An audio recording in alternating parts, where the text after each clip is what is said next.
First world, come in and take a seat. Pay us no attention, it's all conspiracy. We have satire and parody, some funny, some perverse. If none of it's offensive to you, you'd be the first.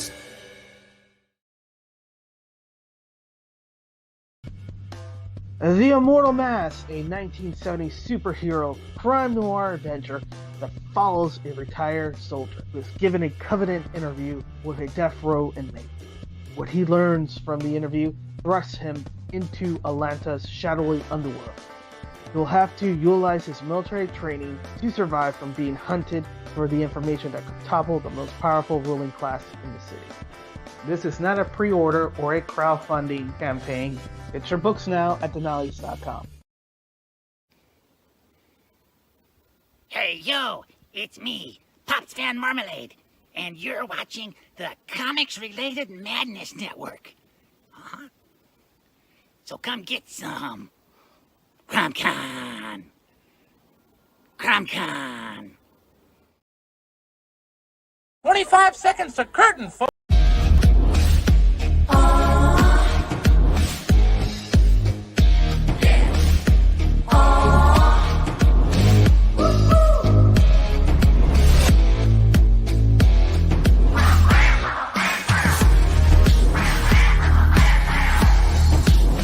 Your favorite podcast is Critical Blast. And no, your eyes do not deceive you. This is not the LCS Guys show. It is not Saturday night. This is one of our regularly scheduled interviews. Yeah, but it just happens to be with Mike Tierney, whom you all know and love from the LCS Guys show. Mike, it's Monday. How do you handle a Monday night? Mondays are great. All the nights are great. Just when you get to be my age, every new night is a victory. So Every day above ground's a good one. Yeah, that's a good start to every day. Yeah, I feel the same way lately. Yeah. Hey, I had an idea when I was watching your intro. What's that? For a promo idea. Do you ever play Frisbee? Oh, too many times to count. Well, your circular logo, Critical Blast. If you were to do a glow in the dark Critical Blast Frisbee, make that an award. Who knows? Might be some interest in it. We made we made metal medallions. I remember that. Yeah. Yeah, but this year, you know what? I ran the nominations. We put them up there. We left them up for a month. Nobody cared about the best of comics this year. It was like nobody could think of anything that was the best comic of the year and the best writer. Nobody's beating the drum saying, that you got to give that recognition. I know that really sums it up, doesn't it? And we've done this for 9 years. And this was the first year that this has happened, that we just didn't get anybody who cared.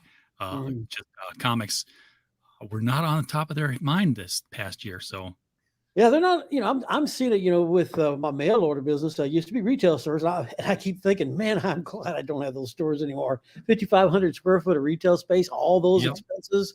And I'm looking at the selection of stuff that's coming out. I'm like, man, I couldn't have maintained it. I mean, I made the right choice to downsize at the right time.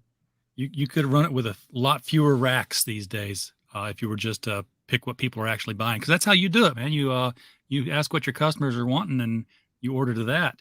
Yeah, so I don't have to take any gambles anymore. I don't have to try to find stuff that people are going to want before they even know it. So yeah, that was always the toughest part, was having to pull out a crystal ball. I predict in the future, kind of like Karnak on the old Johnny Carson show. I'm dating myself now, but people are like, who's Johnny Carson? Yeah. Well, that's why the, people like Diamond, they sell to you. You're the customer. They've got to get you excited about it. After that, it's your job to get your readers excited about it. And we didn't talk about last Saturday night, the Diamond charging people 40% more for shipping to pay for the printing. Yeah, that's to pay for the printing of the previews catalog. Well, I'll tell you, I lose money on every issue of previews they make because, the charge markup on it is very small. And, the shipping on them to get them to me costs me more than what the markup is. Yeah. It's crazy. Alex is in the chat, says he can't stay around, but he will be back with the replay. Good to have you here, Alex. Hail Machat, American Comics Company. Glad you're out there listening.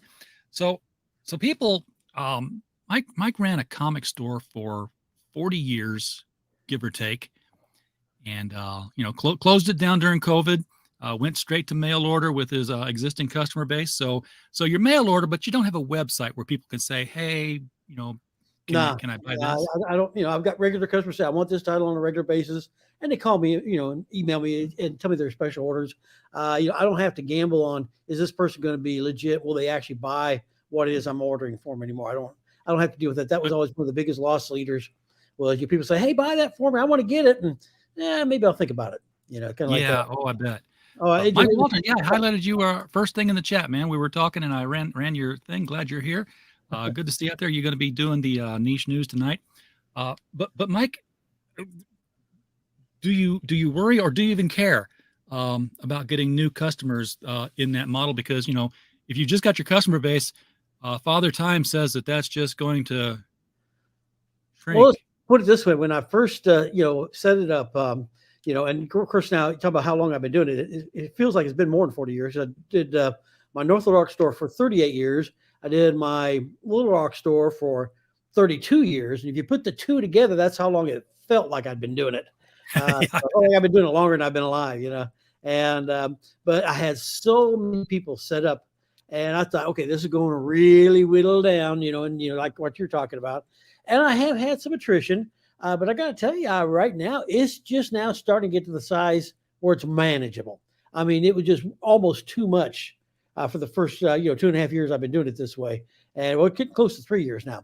And it's just now gotten to the point where, because I had a lot of people who, you never want to say that customer's not worth your time, but, the work I was having to put into it for the return, it really wasn't. So I've lost a lot of these little dinky customers who, I just want one book, and my credit card's not going to run through, but every 6th time you try, I got rid of a lot of those guys. They just work you to death for no return.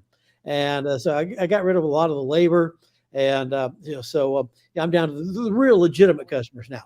And, it's a lot better now. I mean, it was almost too much work. I was going through, clearing out a lot of old emails of, credit card charges. And, I thought, well, I don't need to have a duplicate record for all these packages I mailed. And when I was getting back to when I made the switch in 2020, I was like, I couldn't believe how many pages and pages every day of shipping. I was like, I had a lot of people mail order back then. So, like I said, I've kept my good customers, lost a lot of the little ones that just, labored you to death. So I didn't fight real hard to keep them, like, okay, hey, I understand, got to go, bye, Yeah.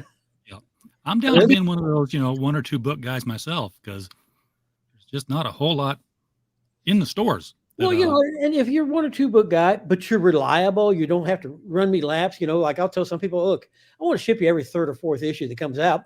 And, if your credit card runs through, I can just process you. You're not a lot of work. But these guys that every time, you got another credit card gone bad, the people are constant drama. They're just, they work you to death. And, it takes you longer to a guy who's buying 3 books than it does 10 guys doing 30 books each, because you have to labor so hard to try to get a hold of them, get that credit card to process. And, some guys, they're just not worth the time and trouble. They just, that's why I like Zelle and PayPal, that kind of stuff. Now PayPal, they take a chunk of money, but credit cards do too. So, yeah. It's not as bad as it used to be with my stores though. I mean, I remember when I opened up my stores, then this is days before credit cards.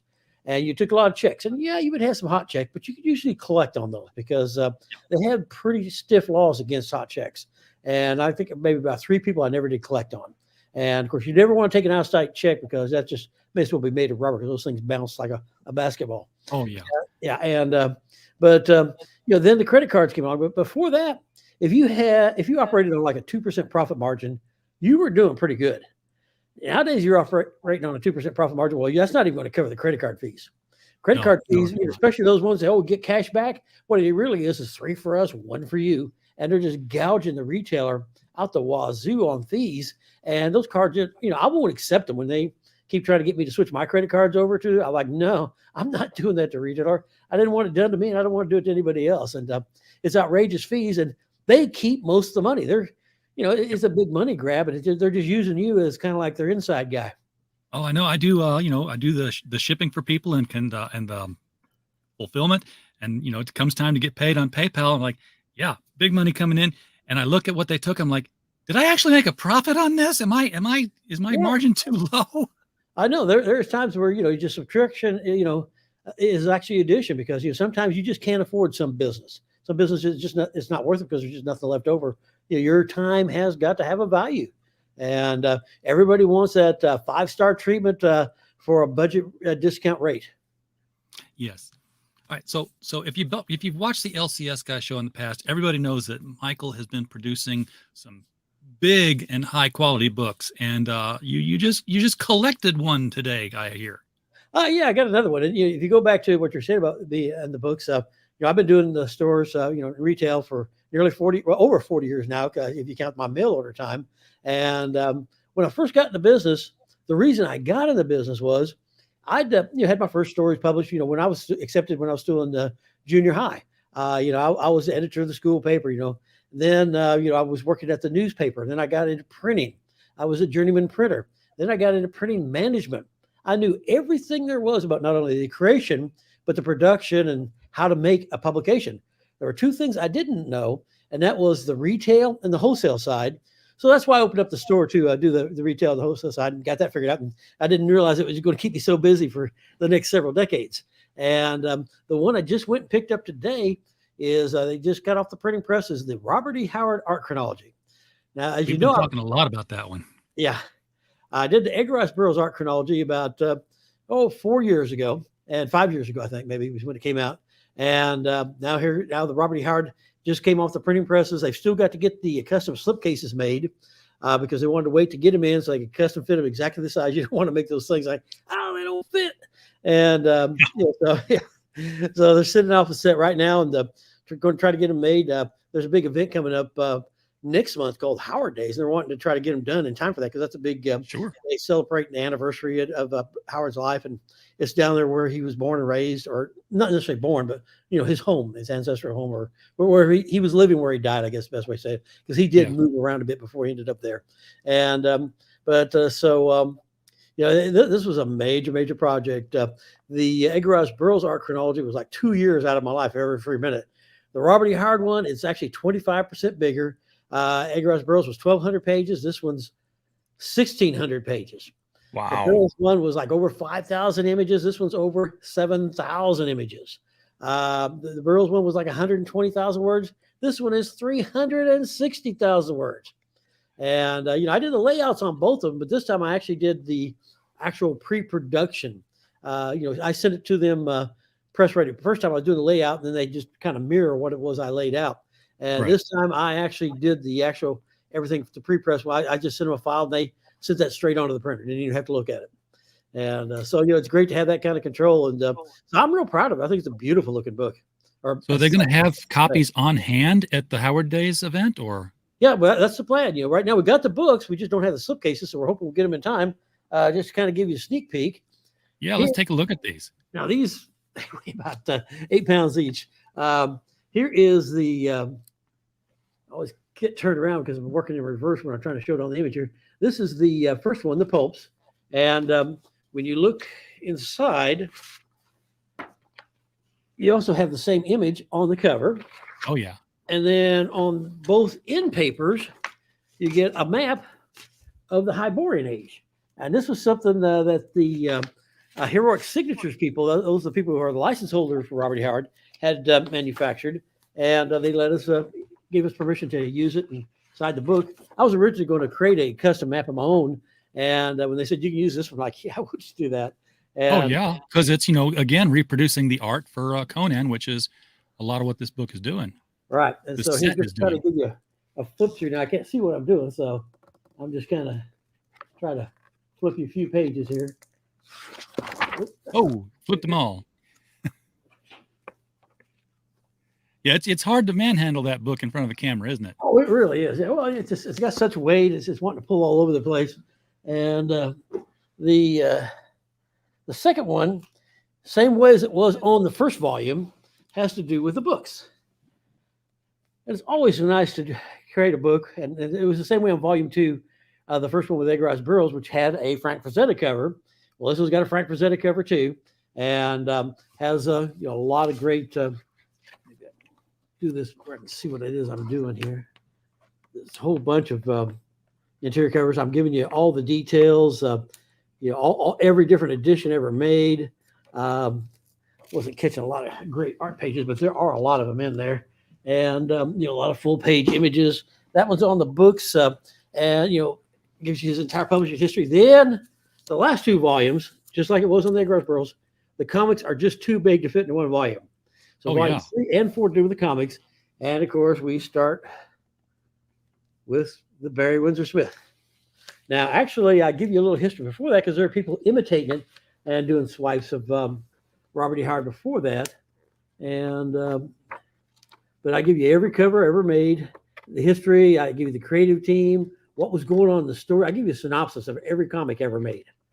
And I remember when I was first assembling volumes 1 and 2, people were like, "Well, how come you're not doing a synopsis of all the books?" All the books or all the stories have all been adapted many times in comics. I gave synopsis after synopsis of all the different versions of people who tried to adapt them. And so I was like, yeah, you can only tell the story so many times. And then in volume 3, we get away from the Conan comics, because all the Conan comics are in volume 3. Volume 4, we get into all the horror, the other stuff, and all the Conan magazines. And those were great. Oh, yeah. I've even got a section in here of the Lost Savage Sword because we had forwards written by Roy Thomas for each book. Oh, really? Yeah. And so That's he was fantastic. So it was kind of like a free editorial service. Like, hey, did I get all my information right? And then 2, he said, well, look, I've got all this artwork that never got published in Savage Sword. So I've got some images in there. That's the first publication. Oh man, that's a draw. So and for folks, if you don't know, Roy Thomas is the reason Marvel got Conan. He's the one who made the deal happen. He saved Marvel's butt twice.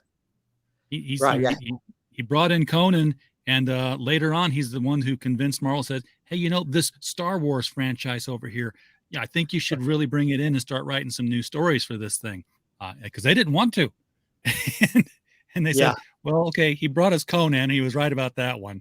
So maybe we should try this Star Wars thing. And it worked. He was actually Pops is out here. Glad you're feeling better, man.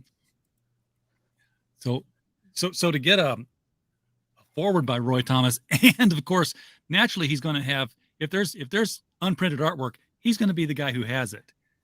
Oh yeah, and so he had. Hey, I've got all this other work. Matter of fact, there was one page in there where it was just penciled, needed to be inked. So I got to do the inking. So I got to actually ink a page of Conan artwork. Oh man, that'd be cool. Of course, I've also written a Tarzan story, and on that young Tarzan. And so now I've inked a page of Conan artwork. So I get to touch a couple of the titans as far as create a little bit of the footprints in the sand of time. Now, one of the things we got out of this one, if you didn't get it ordered on Kickstarter, you're already out of luck because this one's already sold out. The leather edition sets. Oh, gold set. And these actually come with the same wrappers on the outside as what the regular hardcovers do. I'm having to set them on the floor because it's too heavy to put on my table because I got some other stuff already stacked up on the table. I was like, this is going to collapse under the weight if I try to put everything up here. Yeah. And here's the volume 2. It's going to have the same artwork and just have different copy describing same dress with same trade dress. But yeah, just beautiful. Now, actually, we don't put the full title on the cover. We'll do this on the slipcase. The full title is the Robert E. Howard 100-Year Catalog Art Chronology. That's a little wordy to put on the cover. Like on the Burroughs one, it was just the 100-Year Art Chronology. This one we got catalog in there too because there was so much stuff in there, and I wanted to show you all the work that's ever been done. And so I wanted to get catalog in there because I was doing catalog reproductions. I was listing all the different publishers and showing the images, and there's certain rules you got to follow where that way you're not doing copyright infringements, and that way I could just catalog everything that he's ever had done. And so if you ever wanted to be a completist, I don't know if anybody could ever do it, but that's what I was going to say. They should get this and this is the guideline. Use it as a checklist. So, and it's a visual guide too, because it shows you everything you want if you want to try to be a completist. And here's the thing about being a completist, Mike, is that time marches on. And as Mike Walters points out in the chat here, he's going over an article tonight about Chuck Dixon penning the latest Conan graphic novel, which you're not going to have in your book because you had to stop somewhere. It stops with 2022. So that's still pretty recent, though. Yeah, and see, it was really kind of good timing. Excuse me. But what happened was with 2022, the license lapsed with the Marvel people. So I actually got all the way to the end of the Marvel run. And then there's like a 6-month gap between when all the new heroic signatures working with Titan starts up. So there was a 6-month gap. So I'm actually, while we're making the book, nothing was being made for a while. So we're going to get this out. It's actually going to be current. And then as soon as we get it out, then all this other stuff will start publishing. But all these other guys who start writing on Conan, here's the Bible. I mean, if you want to know what story had what plot, who did what, it lists everything. I give you every synopsis of every story, who the writer, creative teams were, everything. I would show you the cover, the whole bit. Is that all indexed? Well, it's just chronological in order of publication. So I didn't know if you had an index at the back of the book that said, "Oh, That you're would looking be another for book. Sonia. She appears on this page, this page, this page, this page, this page, this page, and this page." we need another book almost as big as this again, maybe bigger. Yes. Yeah. the Just a list, index appendix.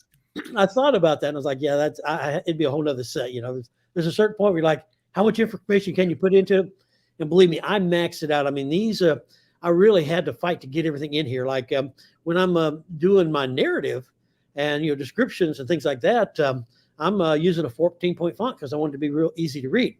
When I went down to the reviews and the synopsis, I had to change the font, went smaller.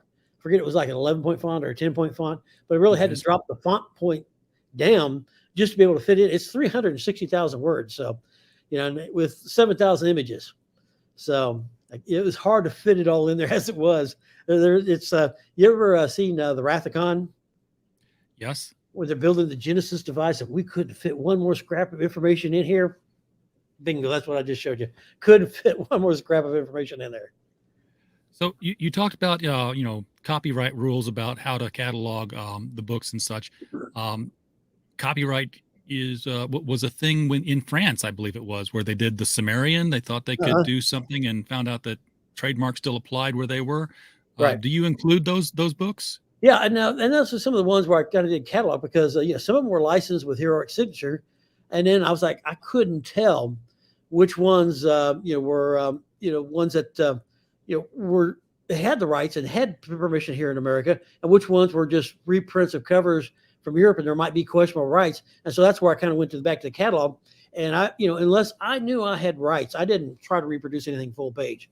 And I mean, it's crazy. Let me show you the very end of this volume 3. Welcome, Doc Bishop. Glad you're out there. I'll give you the big screen again here. Let me get the right one here. Yeah, backwards. Can mute my mic while I cough my lungs out here. I love leather-bound books. So, I don't, but like you said, if you didn't get it on the Kickstarter, you can look and drool all you want. You're not going to get them unless somebody puts them on eBay now. Yeah, the leathers are gone both on the Robert E. Howard and the Conan. And it's like, you're talking about the Ablaze. Like, here's what I had to do on the Ablaze. Like, okay, well, I'll show you all the covers, but these are just thumbnails and just catalog covers. Just showing you exactly what the covers look like with a description over here about who did all the creative teams on which ones. Yeah, I mean they did finally work out a licensing deal, I believe. Yeah, they did. And but I just couldn't fit them in. All give them good size. So it's like anything that I had any kind of question on about how big is this, and I'll show you another thing too. It's like when I was doing the Savage Avengers. I wanted to show you all the covers with Conan. Well, some of those Savage Avengers had Conan in there, but they didn't have him on the cover.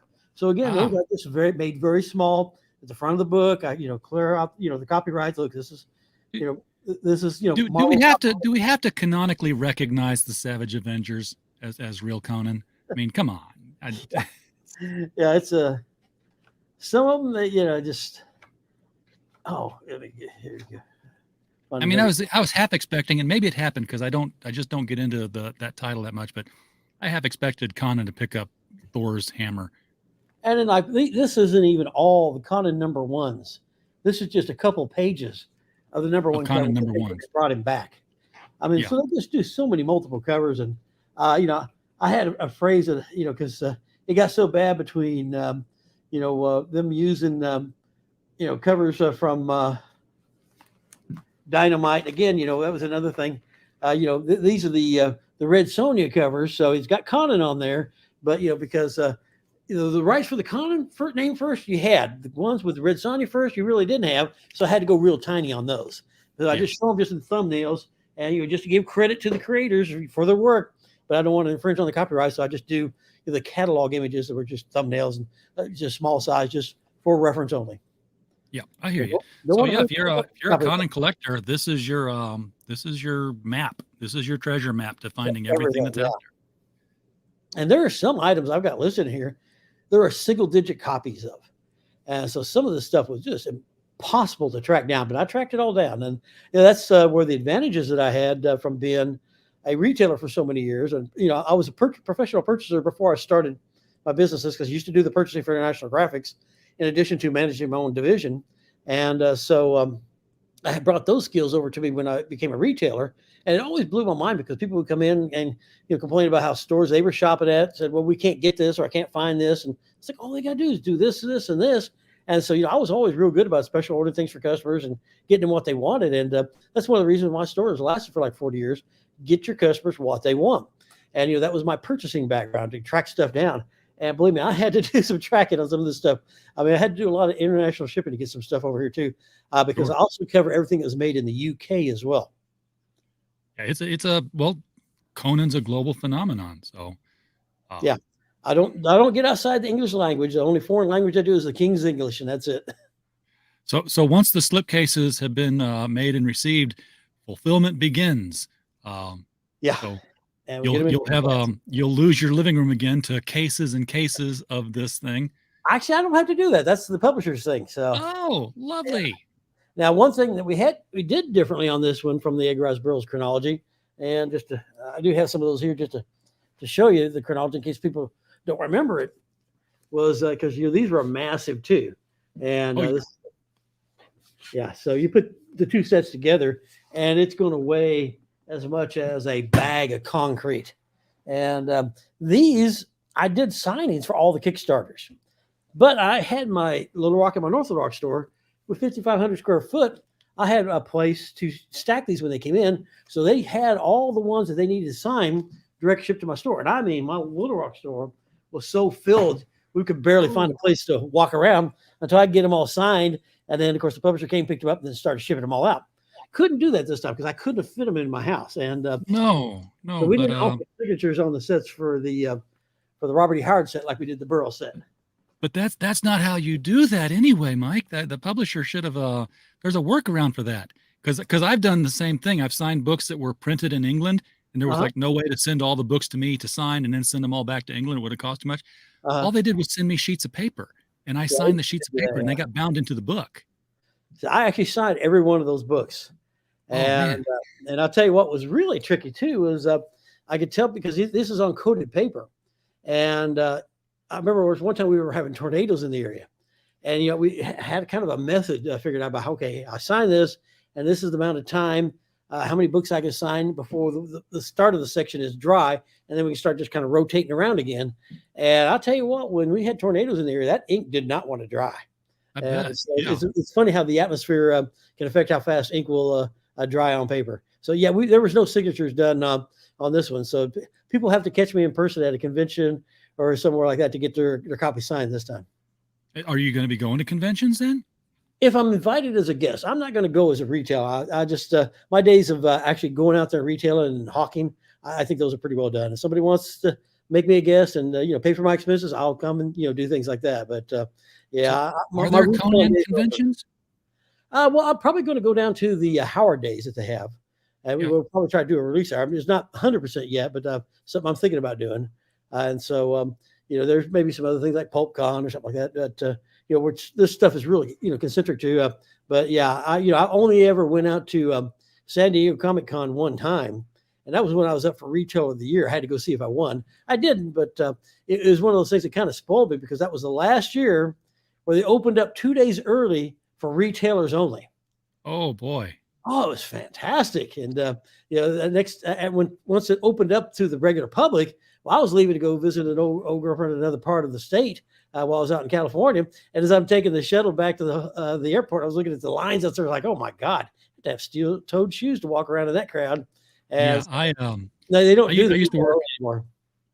I used to work as an acquisitions tech for a bank in St. Louis, and basically they'd buy banks and add it to their bank, and then I would write the code that would bring all their products over into that bank's product system.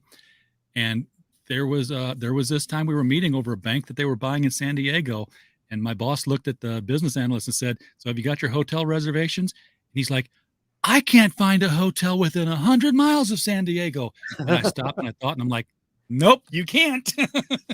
Well, They're my like, friend "Why?" was, I'm like, "Because ask the comic book geek why you can't find a hotel in yeah. San Diego right now."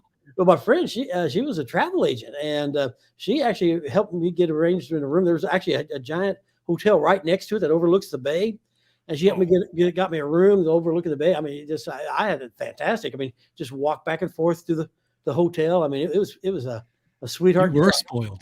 So, yeah, so I don't know if I'd ever want to go again, because when you had that much fun, it's like everything else. Like, I just don't know if that'd be worth the trouble and the work. And like I said, I'm done being a salesman. Unless I'm doing something like this, promoting other work. But as far as hawking and trying to, hey, get your Fantastic Four right here, like, no, I don't do that anymore. Yeah.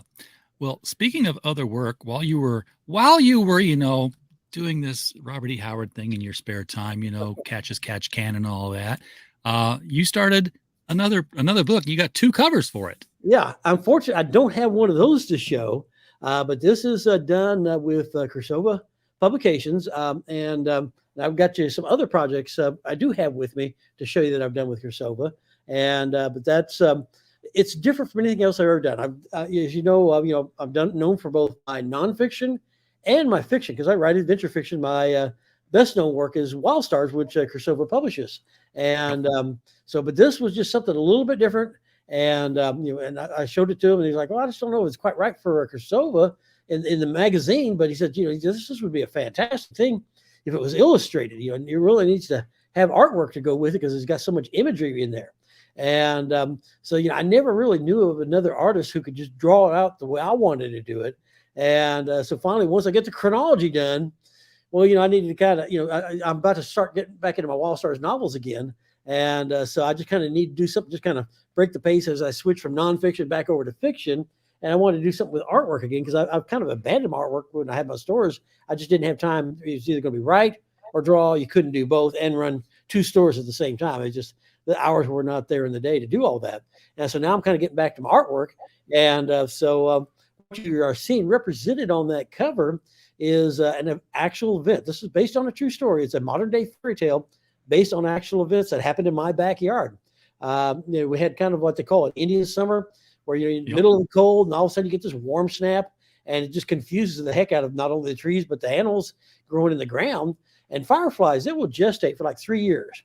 Now, some of my neighbors, I don't think they're quite happy with me, because I'm not one of those guys who scalps his ground every year and, wants to have, it's just all grass all 24/7 all through the year. I'll let the ground covering lie on there, because I know I've got fireflies living under the ground, and I love them, because I'll have, I remember when I was a kid where I grew up, you'd sometimes see fireflies once or 2 days a year, just a handful of days.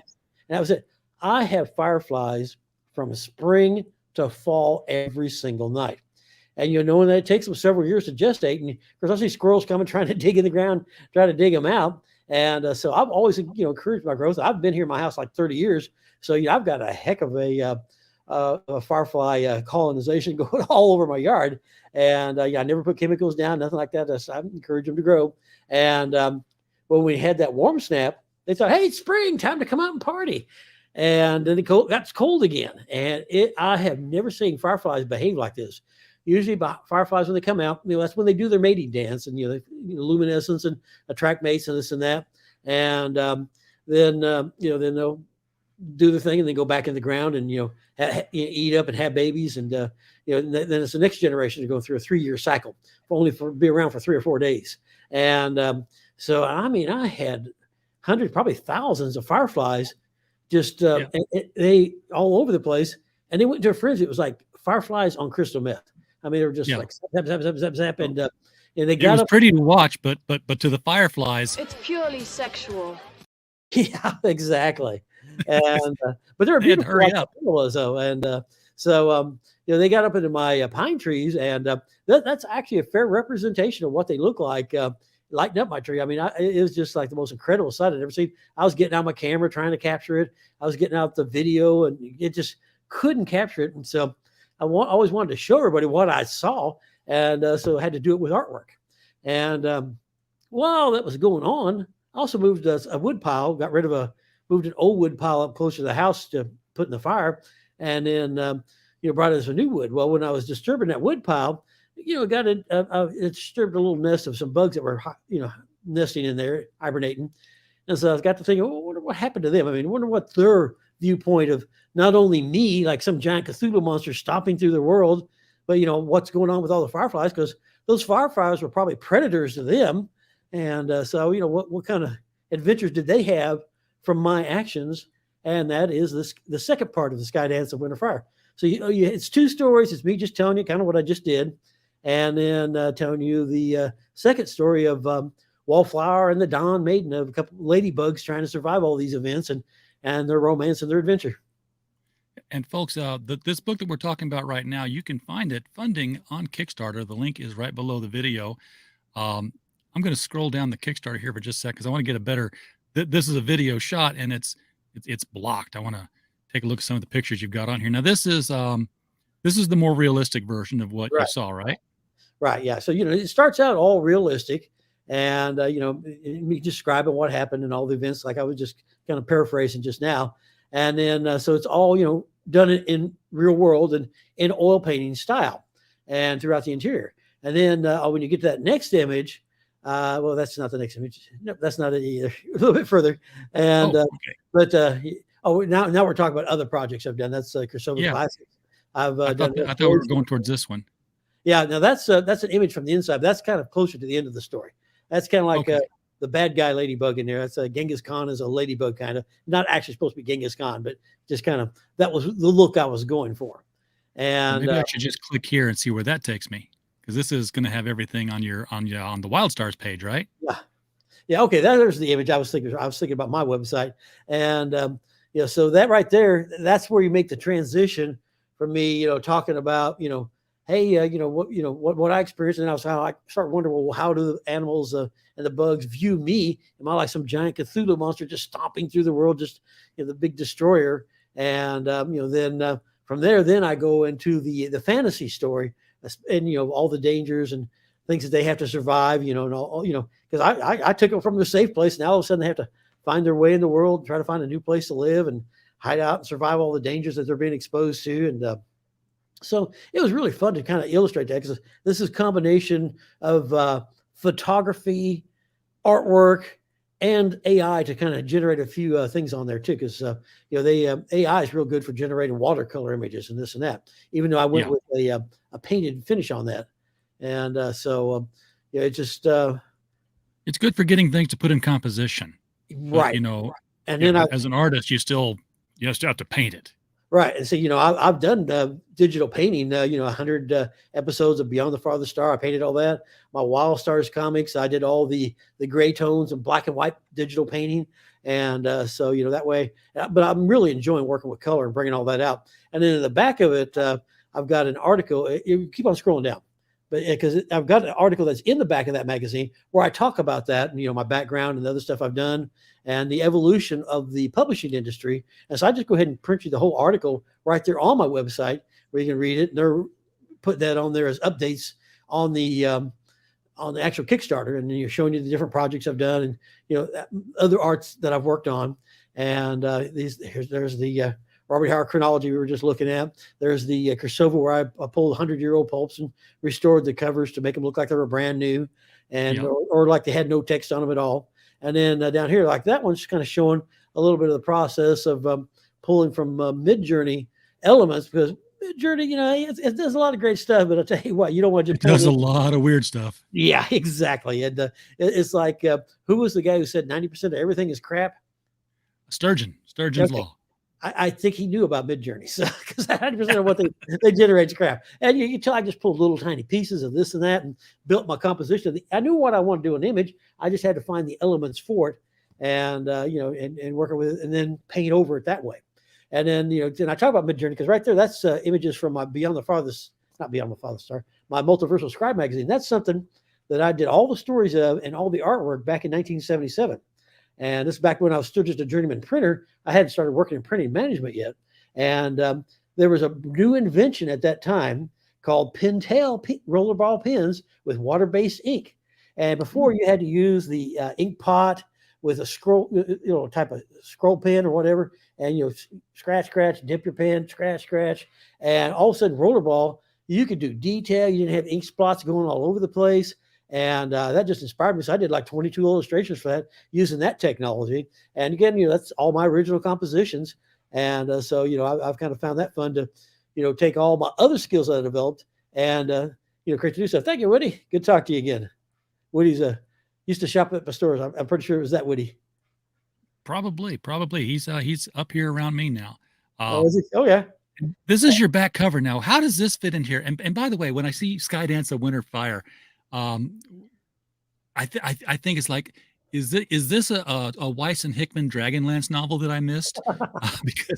Because it's the same kind of syncopated rhythm for what they were doing. That's basically, you're going to have a colony. There's going to be survivors of the ladybugs, and they're going to call their colony Skydance of Winter Fire from the event of the Fireflies. And so that's the name that their colony becomes at the end of the story. So who's this on the back cover here? This was born by a flower on the wall. She's Dawn Maiden because she's kind of like the queen bee. And this right here, this is just like, if you're going to have a story that's got dance in there, you got to have a pretty girl dancing. But but it went with the animal type of thing where she's kind of like a Black Widow girl dancing, and did the watercolor technique instead of the oil painting technique that I was using on the interior.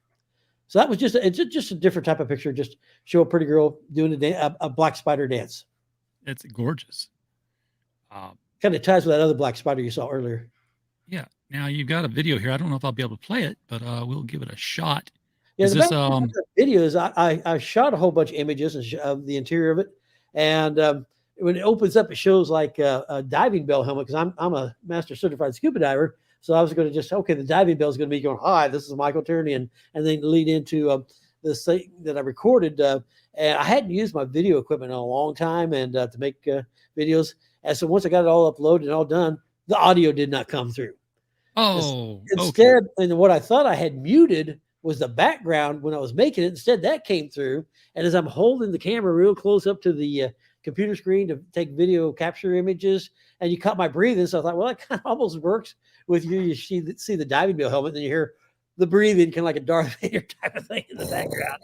Yeah, exactly. So I thought, I guess it kind of works in a way. It's different. Well, you could always mute it, run it through something and mute it, and then record a voiceover and blend them. Yeah, it just was one of those things. Just it still shows you the interior. So I thought, well, we'll just go with it. It's different. Sometimes you just kind of go with your happy mistakes. And then, I know these guys. Yeah, what kind of craziness is that? That's the fun kind of craziness. Yeah. And then you've done so much work for Kursova. Yeah, it's pitching my Beyond the Farthest Star, which had an artist who drew the first 100 episodes, and then he decided it was too much work. He didn't want to do it anymore. And so it took us a couple of years to find another artist, and he's working on it now, and that's started back up again.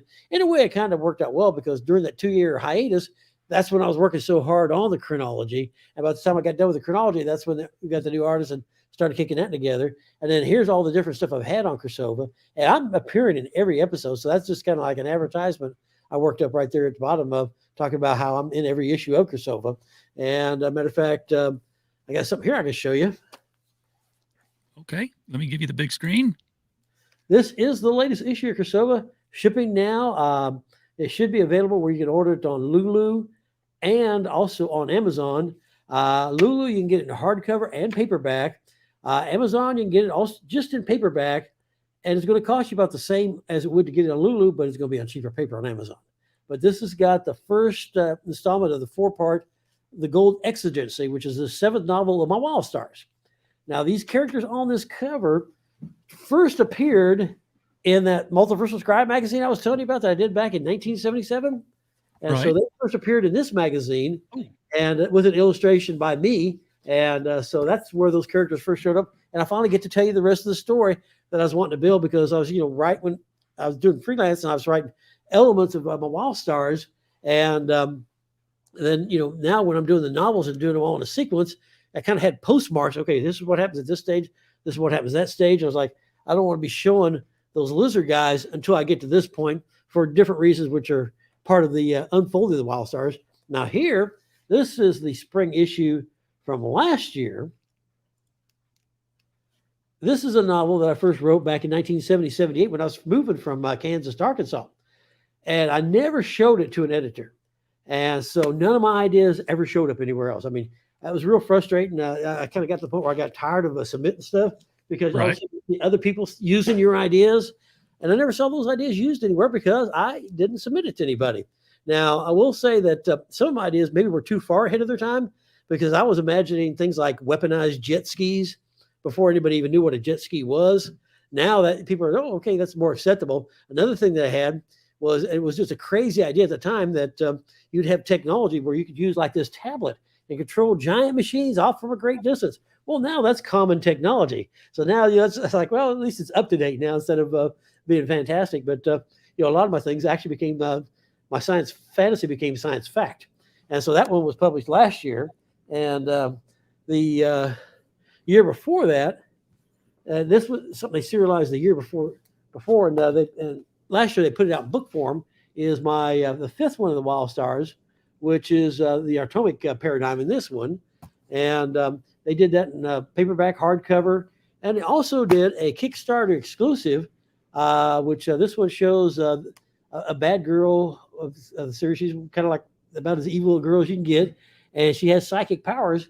And so I talked to the publisher and said, well, here, let's do a little optical illusion, and let's go virgin cover on both the front and the back.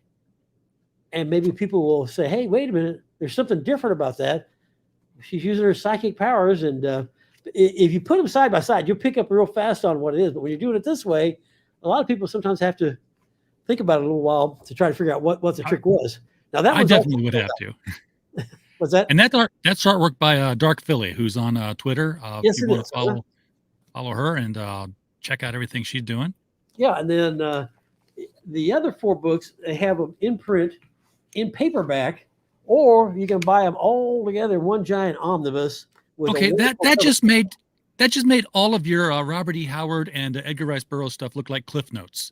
Yeah, That thing is the Chicago phone book. Yeah, this is a lethal weapon in 7 states, so you can get in trouble carrying that in public. So, yeah. I don't do small books. No, you don't. I can attest to that. So I want to jump over to the Kickstarter real quick here, because I want to look at the tiers, what people are going to get on this, because it's it's you keep it simple. You can get the Skydance of Winterfire in digital for $8 for a novel, an illustrated novel. Mm-hmm. Now I need to. It's kind of like a magazine. It's more 32-page magazine where you've got art on the left-hand page and you've got story on the right-hand page. I need to pick your brain too, because I need to convert our last anthology to ebook, and I don't have the wherewithal and/or skill set to pull it off easily. So I'll touch base with you on that at a later time, especially since we've opened up the reading period, by the way, for our new anthology, folks. If you go to criticalblast.com and go to the publishing link at the bottom of the page, we are now reading for our anthology, The Monsters Next Door. So if you want to submit stories for consideration, it tells you how to find us. So this is, like I said, the PDF of that. And then, so this is going to be saddle stitch. So this is going to be not a bunch of pages, right? And perfect bound. Right. Yeah. It's 32 pages. Okay. So it's like a comic, but it's still an illustrated story. Yeah. really. It's magazine sized. So that really gives you lots of room to, do the artwork and make it look good. And matter of fact, if you scroll down a little bit further, On which side? The left side. Okay. That's showing you some other projects. That's that Tarzan story I did. There's an interior picture, another interior picture, and there's that Cthulhu Man. There's actually one of the pages from the right side. That's actually the first page of the story.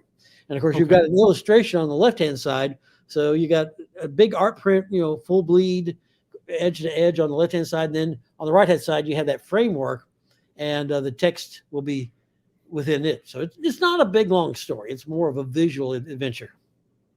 Very nice. Okay, so you can get it. You can get a saddle stitch for $25 more. You can get it perfect bound, and it's going to be magazine size at the A4 size. I'm holding my hands up in the air. Am I even on screen anymore? Because I'm on another. Yeah, I am. Okay. When I switch tabs around, I lose visual of who's doing what. And there have been times I'm sitting there. I talked one time for 5 to 10 minutes about this tier and that tier, and I wasn't even sharing the screen. I just Wow. So yeah, that was like a big waste of every viewer's time, but they're used to that from me. You can get both formats for $40, save $5. And then, okay, so you got a retailer bundle. Had this come up recently, how do you identify a retailer? How do you say, yes, you're a retailer, or no, you're just a flea market guy, or no, you're just somebody who's wanting to buy a bunch of copies? That'd be a question for Alex. I'm not sure how he does that. Yeah. Okay. But, I imagine if somebody wanted to buy a whole bunch of copies, I'm pretty sure you're going to have a resale permit. Federal ID number, something like that. Yeah, that makes sense. So, you got one for the saddle stitch, one for the square bound, and then this is all gone. The early bird, you could have got the saddle stitch for wait a second. This is the saddle stitch for $20, but it would have been signed. Right. So the first day, if you committed on the day one, you got free signatures. Yep. This isn't going to be like the technology, which is going to completely fill my house. So I knew I was safe on that. I knew I could fit those in here. Yeah. So again, not a whole lot to get confused about. But no, actually, go back down a little bit, though. There are some other things on the left-hand side that you have opportunities to pick up as far as add-ons. Oh, you have add-ons. Okay. Yes. We have now that's going to be the saddle stitch cover there. Okay. And then that's the perfect bound one. Perfect bound, yeah. And those it's nice to have two different covers, easy to tell them apart. Okay, so you can still get a signed copy. It's just going to cost you a little more. Yeah. And then, but below that, though, you said the Multiversal Scribe. You can add that on. When I closed my stores, I found a box of those that I thought I'd been long sold out of, didn't have them anymore.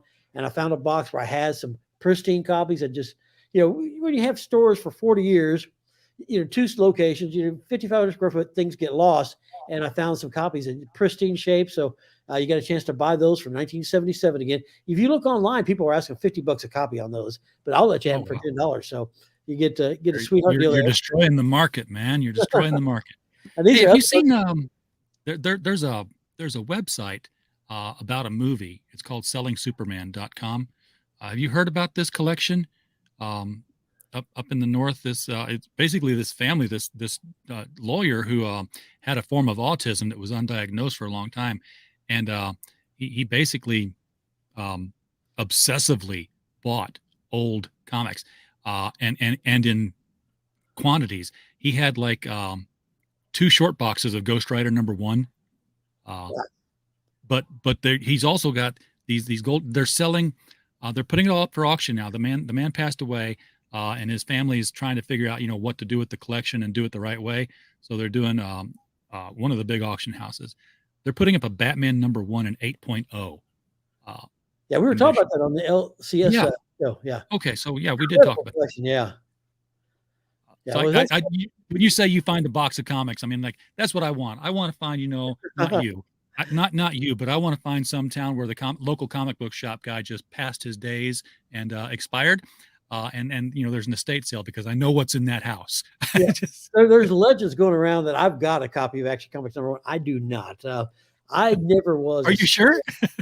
Well, I haven't found it yet. If I do, and I never was a superhero guy. I have no superhero comics in my personal collection at all. I have the things I was interested in: Edgar Rice Burroughs, Tarzan, Robert E. Howard, Conan type of stuff. Another thing I always liked were the Carl Barks Disney Ducks. And I just never was into superheroes. Was my thing. Now I was as a young man, but I used all those as part of my startup inventory for my stores. I used to have Avengers 1 and Fantastic Four 1 up. I had them all. But I used that for startup inventory for my stores. Now I also found some of my WildStars number ones, the 2 different number ones I did back in the 80s. So I found some of those. So those are being offered as a set. And then here's a set of my WildStars comics from the about 20 years ago. When I did 2001, 2002, and they're all gathered together in my volume 1 of the WildStars, which is part of book 1, the graphic novel. And so I've had some of those that I've, offering you sets on those where you can go and get those original comics at a pretty good price too. And that includes the Force Majeure Prairie Bay, which, despite the title, is part of the WildStars. Right. Yeah, that was, and that's actually part of book 2 of the WildStars. All the other ones, all those other comics showed up in volume 1, the Book of Circles, and along with extra material to kind of, frame it all and tie it all together. Force Majeure, that was part of the second book of the WildStars. And, I was using an artist by the name of Armando Gil, and it was supposed to have been a trilogy. And then he disappeared on me about 10 pages into the second book. Well, you can't switch artists, after page 10 of a trilogy of the second book. You just can't do it. Not doing the 10 pages over again, no. Yeah, exactly. Or even all of them. You know what? We say that, but, the big guys do that all the time. You see, you pick up books that says pages 1 through 5 by this guy, pages 6 through 11 by this guy. Yeah, and my WildStars, I drew the ones in the 80s. That 1 and 2 that you see there on the screen, that was done by an artist by name of Dave Brewer. And then from the shark image, the green one over from 3 through 7, that was done by another artist by the name of Dave Simons. But then to give them all a coherent look, including the ones I did back in the 80s, I came back over all of them and did gray tones and shadowing and relettered them all to give them all one uniform look that way. So yeah, three artists, but I tried to, with one letter and one, I guess you could call computer colorist, but I was coloring in black and white, gray tones. So if you haven't seen any of Michael's stuff yet, and you just, you want to see some of his comic book work, you've got the opportunity with this campaign to get in there and do that. Of course, get the new book, because that's what we're funding. Now, the good news is that you are funded. You're at $935 of a $600 goal. You really need more than that, though, to print a book, right? Well, we'd like that to have zeros behind it, but you've never talked to anybody say, oh yeah, I don't want any more sales. You're not going to hear that. But I will say that it's already actually exceeded expectation, because this is so different from anything I've ever done. It's basically a modern day fairy tale. And so, I'm known for writing nonfiction. I wrote, space opera, big cataclysmic events, kind of like Jack Kirby type of writing in novel form. And, so this is a complete departure. So it doesn't have like a set audience. Say, hey, here's another one for Michael. There hasn't been one of these like this before. So this is a completely new venture for me. And it's also a new venture for Kosova. So he doesn't have a ready-made audience, because Kosova Publishing is, the magazine of thrilling adventure and daring suspense. Well, this has thrilling adventure and daring suspense, but it's ladybugs. Just bugs. Yeah. So it's anthropomorphic, and the ladybugs are the only ones that go anthropomorphic. Everything else, I just stick with the real life, tied into my photography in my backyard. And it was a lot of fun to just kind of bring it out. I really enjoyed working with the color. Matter of fact, I've already done several images for see if I can find it here. This may be a door opener to an entirely new kind of genre, because we've seen adventure comics be done in anthropomorphic form before. You've had things like Mouse Guard, which is a award winner. You got these these turtles here that run around with scythes and katanas. They seem to be doing okay for themselves. Yeah. And those were coming out about the same time I was doing my first WildStars comics. They had a little more success than I did. So I thought you were grabbing a book there, so I gave you the big lost screen. in the piles. I was going to grab that. In the pile. That's how much stuff he has, folks. That's how many things he's made. I was like, I'll have to completely just dig for a few minutes to try to find it. But that very first WildStars I was showing you, the one that came out this spring, this is the first time he hasn't run it with artwork. And so I'm creating artwork for when it does the novel collection next year. And I'm kind of continuing on with the style that I did the Skydance with. So, but this is going to be, more of the adventure type of stuff. All right. Well, Michael, we've passed the top of the hour, but that's okay. We're not really that constrained by time and on YouTube. But This has been fun. I'm excited about this one. I am marking this one on my thing. I should have marked it the first day. So I could now I've got to pay another $10 for that autograph, but that's okay. I will do it. Well, I appreciate you thank you for coming talk about it, and also you got to do the debut of the Robert E. Howard chronology. You got to see the first live copies anybody's shown. So if you've ordered it, you know what it's going to look like, people. It's just waiting for that pretty box to hold it all in, so that when you put it on your bookshelf and you put books next to it, they don't bend and tear the I've got two. You remember those hardcover books that came out in the 80s, the greatest Batman stories ever told and the greatest Joker stories ever told, and they had dust jackets on them. Well, I've got both of those, and the dust jackets on them are just chipped, and they look well used, but I'll never part with them, because if you open those things up, right there on the inside front page, I've got Julius Schwartz, I've got Dick Giordano, I've got Jim Aparo, I've got Dick Sprang. It's a who's who of people who worked on Batman, and it's sadly looking like a funereal book right now, because Dennis O'Neil is in there. Not a whole lot of people who signed it who are still with us anymore. Oh, that's going to be a lot of intrinsic value beyond just the collector's value. One thing you're talking about, signatures like this, that missing out, is that one thing that people will have missed out on, because I was talking about how the leather editions are already gone. So both the volume, of the Burroughs chronology, all the leathers have been long gone, and the Robert E. Howard, they're gone by the time they came out. Well, the people who bought on the Kickstarter got a pretty good deal, in that the price has gone up so high, all the shipping costs, and not the shipping costs, but the printing costs and the that too. Costs, they just gone sky high. It's all gone up, and so now the suggested retail on the Robert E. Howard collection is going to be like about $350 to $400. They haven't come up with a definite. It's probably going to be closer to the 400 than it will be the 350. And you know what? The hardcore collector will pay it. The publishers know what they're doing. They know what the market is. So, and the Kickstarter guys, though, they paid their money 2.5 years ago, but they had to wait. Well, they got it for $250, so they got a sweetheart deal. It's very much a sweetheart what it costs to make it. And so you're talking about how you missed out on getting the early signature. Well, the people who sign up early, you get a lot of bonuses. Yes, you do. So everybody hit that link. It's right below the video. It's still there if you're watching on the replay. It doesn't change, and it doesn't take you away from the interview. You'll still get to listen to Mike the whole time, which is something I probably should have said at the beginning of the video instead of at the end of the video, because you've already reached the end of the video, so now you don't know. But click it, throw money at this thing, make it happen, make it bigger. And just replay the video. Absolutely. So everybody in the chat, thank you so much for being here tonight. We don't have a show without you. And, we appreciate you being here. So while you were here, as always, we just hope you had a blast. Good night.